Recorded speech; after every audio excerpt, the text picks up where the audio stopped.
Just imagine taking a deep breath,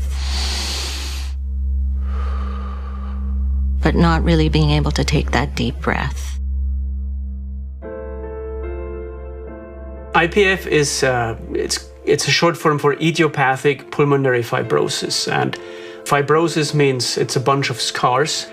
Pulmonary means lung, and idiopathic means we don't know what the cause is for this disease. How could we have something that absolutely destroys lungs and we sit here and say, we don't know why that happened?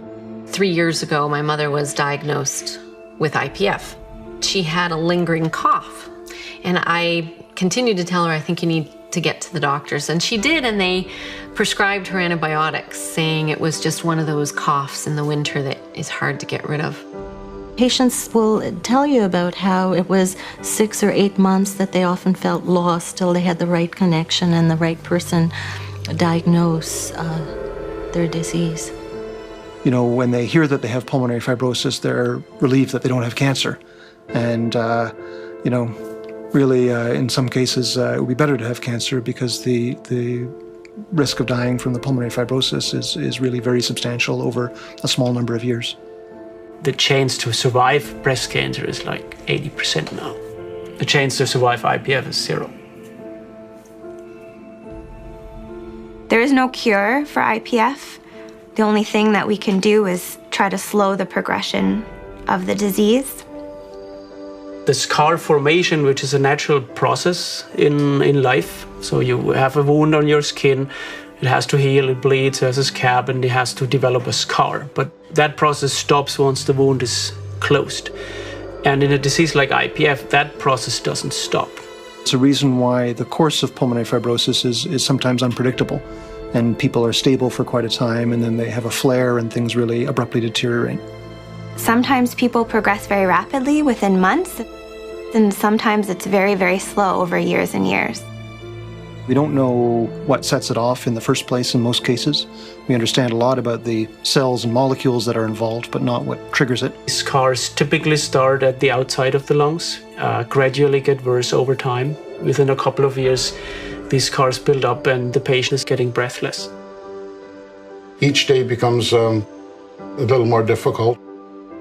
See your wife, you know, shoveling snow when you can't. And your sense of usefulness diminishes. Eventually, it progresses to the point where people are short of breath just sitting. Their body won't be able to get enough oxygen, and most people will die from respiratory failure. And you inevitably know that these patients are going to get there. It's a matter of when. One of the things that we're studying and researching is how can we predict which way a patient's going to go so that we can tailor their treatment appropriately. The reality is that people, in spite of any treatment that we have today, do deteriorate, and that the mortality from idiopathic pulmonary fibrosis is still very high. Some days I think it's many, many years to go. And other days I think, oh, this is too exhausting, too tiring, and not an awful lot of fun. It's not a disease that many people know about, and we need to create awareness. We need to have more discussion. When you have a rare disease like that, you have a real problem in that there isn't enough attention directed to it, not enough sort of impetus put behind solving the problem. It's out there. It's not just 10, 12 people in Canada who have it. It's much more significant than that.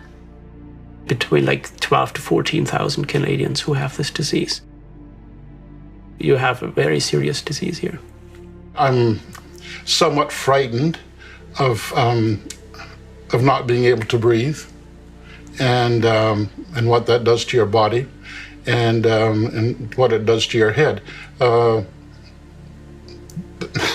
The brain is a funny thing. It causes you to think of all kinds of things you don't want to think of. Like, what is it like really dying? What is it like lying in bed, not being able to do anything? And we have to have hope that in the near future we'll be hearing that boundaries are being pushed and discoveries are being made, and that people who have idiopathic pulmonary fibrosis will have answers. blue lips signifies a very serious stage. Inevitably, that's what ends up happening to IPF patients. And imagine struggling for breath. To me, it signifies a significant end for someone. And you know, who wants to see anybody with blue lips?